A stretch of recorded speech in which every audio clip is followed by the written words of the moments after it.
Setting up your system. We've made setting up your system as easy as possible. In fact, in just 3 simple steps, you'll be up and running. Let's dive in.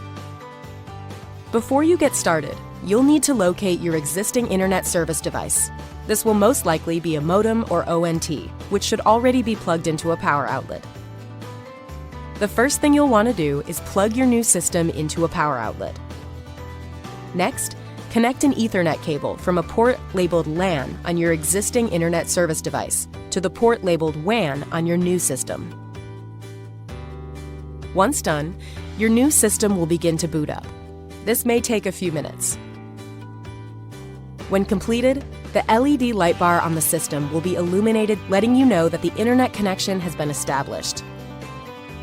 Finally, it is recommended that once the system is up and running, if your existing internet service device has Wi-Fi built in, that you turn off the Wi-Fi on that device. If you have a separate internet router connected to your internet service device, you can simply unplug and remove it.